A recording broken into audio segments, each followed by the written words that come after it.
চরম অব্যবস্থা আর বিশৃঙ্খলার জেরে শুধু যে মৃত্যু মিছিল তৈরি হয়েছে মহাকুম্ভে এমনটাই নয়, যারা চলে গিয়েছেন, যারা প্রাণ হারিয়েছেন, তারপরও কিন্তু একাধিক অভিযোগ উঠতে শুরু করেছে। বিজয়গড়ের বাসিন্দা এক মহিলা বাসন্তী পোদ্দার, তার দেহ তার বাড়ির লোক নিয়ে আসছে, কিন্তু ঘটনাক্রমে একাধিক প্রশ্ন তারা তুলছেন। ডেথ সার্টিফিকেট ছাড়াই কিন্তু পাঠিয়ে দেওয়া হচ্ছে দেহ। তাহলে এরপরে সৎকারই বলুন বা কম্পেনসেশনই বলুন, যথাযথভাবে পাওয়া যাবে তো? একাধিক প্রশ্ন তুলছেন মৃতার ছেলে। কি বলছেন দেখুন। কি হয়েছিল তখন একটু, মানে যে সময় এটা হলো আপনারা কি করছেন, মানে ঘুমিয়েছিলেন তখন? না না, আমরা এখন ঘাটের দিকে যাচ্ছিলাম, সঙ্গম ঘাটের দিকে। ওটা এত পরিমাণে পুলিশ প্রশাসন টাইমে ছিল না, অ্যাকচুয়ালি ছিল না। না, আচ্ছা, এই টাইমটুকু আধা ঘন্টা 1 ঘন্টার জন্য কেউই ছিল না, একটু গাইড করার জন্য। কটা নাগাদ এটা, টাইমটা কটা হবে? 1টা থেকে 1টার মধ্যে। আচ্ছা, তারপর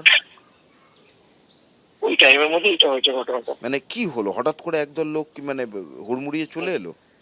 হ্যাঁ, পুরোপুরি চোখের সামনে 1000 থেকে 10,000 লোক হয়ে গেছে, এরকম ব্যাপার 1-2 মিনিটের মধ্যে। আচ্ছা, তখন আপনারা কি মানে কোথাও বসেছিলেন বা হাঁটছিলেন? না না, আমরা দাঁড়িয়েছিলাম, ঠিকভাবেই ছিলাম, এসে হুড়মুড়িয়ে পড়ে গেলে যা হয়। তারপর আপনাদের উপর দিয়ে লোক চলে গেল? লোক যায়নি মানে যেরকম হয়ে থাকে, পর একজনের পর একজন কন্টিনিউ হয় এরকম। মানে কোনো পুলিশ তাদেরকে আটকালো না বা এই ভিড়টাকে সামাল দিল না?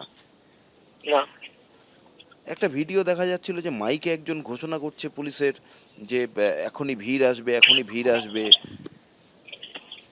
আপনারা সেগুলো শুনেছিলেন? না,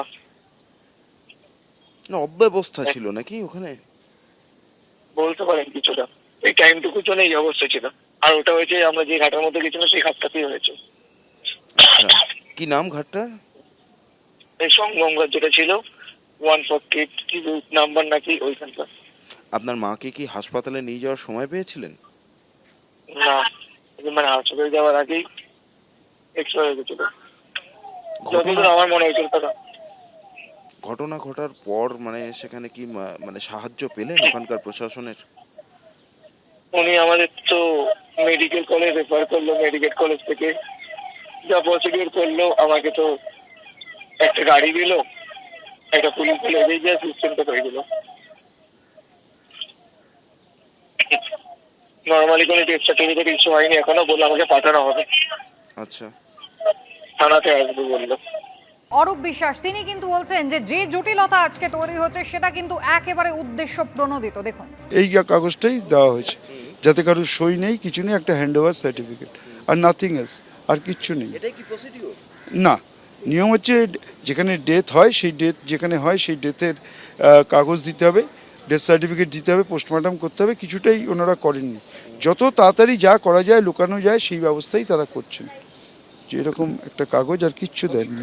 না, সেটা আমি তো জানেন যে যার কেউ নেই তার মমতা বন্দ্যোপাধ্যায় আছেন।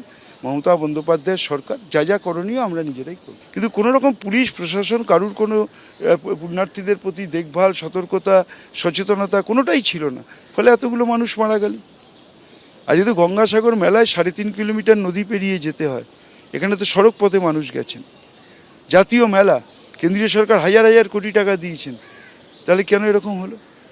ওরা পুরোপুরিভাবে ব্যর্থ, প্রশাসনিকভাবে ব্যর্থ, সর্বক্ষেত্রেই ব্যর্থ। ওরা পুণ্যার্থীদের নিরাপত্তা দিতেও ব্যর্থ।